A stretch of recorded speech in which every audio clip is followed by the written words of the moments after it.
दोस्तों, जब भी चुनाव के मौसम में मोदी जी के मंत्री स्तर के नेता खुद ये कहने लगे कि हमें किसी गलतफहमी में नहीं रहना चाहिए और ये कि जमीन पर कार्यकर्ताओं में भारी गुस्सा है, तो बात साधारण नहीं होती। बिहार में 20 दिन पहले तक माहौल कुछ और ही था। सबको लग रहा था कि एनडीए की जीत तय है।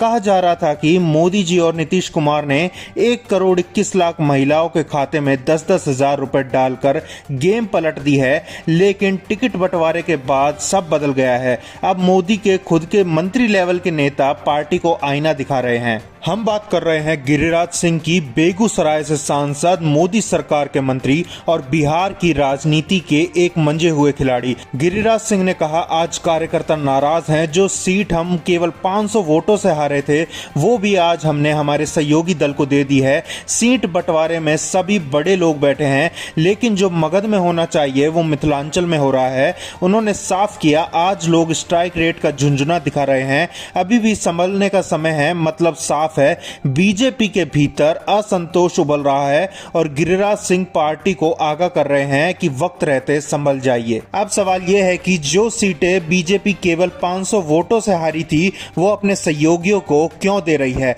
खुद बीजेपी के डिप्टी सीएम ने कुछ महीनों पहले कहा था कि वाजपेयी जी का सपना पूरा करने का समय आ गया है, यानी बीजेपी अपने दम पर सरकार बनाएगी। लेकिन आज हालात ये हैं कि जो सीट उनके पलड़े में थी, आज वो भी साथियों को देनी पड़ रही है। गिरिराज सिंह का स्ट्राइक रेट वाला बयान चिराग पासवान पर सीधा तंज था। चिराग पासवान के रणनीतिकार बार बार ये कहते नजर आते हैं, लोकसभा में उनका स्ट्राइक रेट 100% रहा, लेकिन विधानसभा चुनाव में वही चिराग पासवान की पार्टी केवल 1 सीट पर सिमट कर रह गई।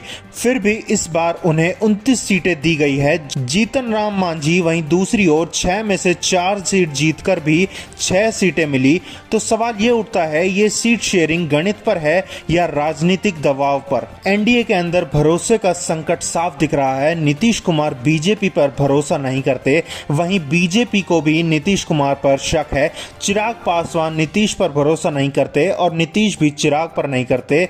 नीचे कार्यकर्ताओं के स्तर पर तो हालात और भी खराब नजर आ रहे हैं। जेडीयू और एलजेपी के कार्यकर्ता एक दूसरे के उम्मीदवारों को वोट देने के बजाय विरोधी दल के वोट डालने को कह रहे हैं। सोचिए गठबंधन के भीतर किस तरह की दरार है। गिरिराज सिंह ने सबसे पहले वार फील गुड फैक्टर पर किया। उन्होंने कहा, बीजेपी को फील गुड में नहीं रहना चाहिए, यानी सब ठीक है, भीड़ आ रही है, पैसा बांटा जा रहा है, वोट पक्के हैं। यह सोच बहुत खतरनाक है। उन्होंने वाजपेयी जी का उदाहरण दिया, कहा कि अटल जी ने भी इसका खामियाजा भुगता।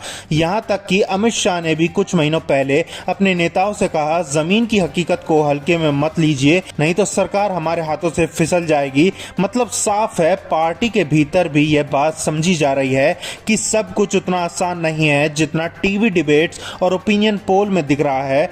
दोस्तों, बिहार की राजनीति हमेशा जटिल रही है। यहां ऊपर से गठबंधन जितना मजबूत दिखता है, अंदर से उतना ही खोखला और उतना ही उलझा हुआ दिखता है। गिरिराज सिंह का बयान सिर्फ नाराजगी नहीं बल्कि एक चेतावनी है कि बीजेपी अगर जमीन की नब्ज नहीं समझी तो फील गुड की हवा निकल सकती है। आप क्या सोचते हैं, क्या गिरिराज सिंह की यह चेतावनी बीजेपी के लिए एक गंभीर संदेश है या फिर सिर्फ एक अंदरूनी खींचतान? कमेंट बॉक्स में अपनी राय जरूर लिखिए और वीडियो पसंद आए तो शेयर और सब्सक्राइब भी जरूर करिए। धन्यवाद।